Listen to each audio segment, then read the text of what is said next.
Mis queridos amigos, muy buenos días y bienvenidos a este café espiritual. Bienvenidos a esa su casa donde compartimos la fe y nos tomamos un buen café.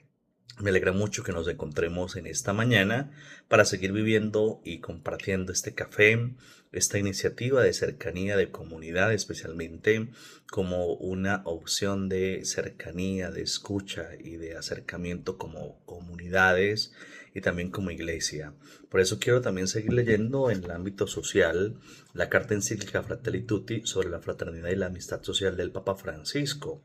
Recordemos que es una invitación a valorar al otro y también los caminos que nos acercan a los demás.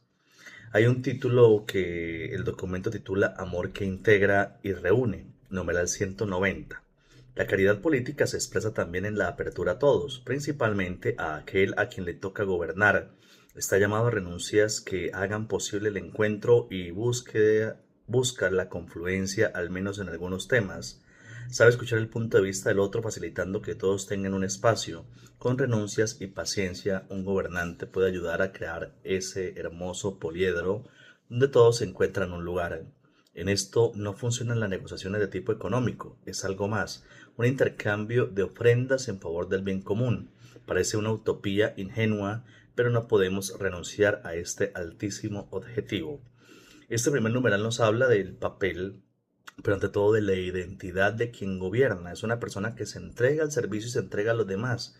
Cuando hablamos del gobierno, en este caso hablamos del gobierno político, pero hay otros tipos de gobierno que también deben de alguna manera poner como prioridad al otro. Quien gobierna no se gobierna solo a sí mismo, sino que gobierna y gobierna para otros.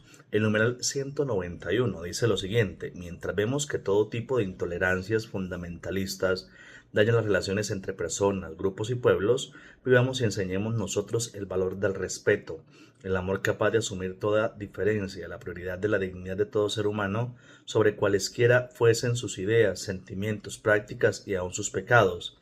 Mientras en la sociedad actual proliferan los fanatismos, las lógicas cerradas y la fragmentación social y cultural, un buen político da el primer paso para que resuenen las distintas voces.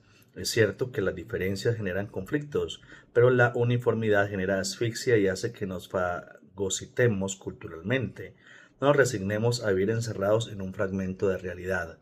Aquí nos pone frente a valorar la diversidad, no solamente encerrarse en un nivel o criterio fundamentalista, sino entender que todos de una u otra forma también tienen mucho que aportar y que decir. El numeral 192 dice lo siguiente en este número. En este contexto quiero recordar que junto con el gran imán Ahmad al-Tayeb pedimos a los artífices de la política internacional y de la economía mundial comprometerse seriamente para difundir la cultura de la tolerancia, de la convivencia y de la paz. Intervenir lo antes posible para parar el derramamiento de sangre inocente, y cuando una determinada política siembra el odio o el miedo hacia otras naciones en nombre del bien del propio país, es necesario preocuparse, reaccionar a tiempo y corregir inmediatamente el rumbo. Aquí nos habla de política internacional y la realidad es pensar no solamente en el beneficio de los que yo llamo conciudadanos, sino en el beneficio del mundo, esa casa común, esa casa que Dios nos ha otorgado para administrar y para cuidar. Es el fundamento tanto personal como el fundamento también gubernamental, donde pone por índice la sociedad y en la sociedad la individualidad. Pero recordemos que siempre se parte de los individuos para llegar a ese común, a esa realidad que a todos nos interesa y de la cual todos somos parte y debemos cuidar. Me alegra mucho encontrarme con ustedes en este día, vivir esa experiencia del café espiritual. Recordemos seguir compartiendo la fe y tomándonos un buen café.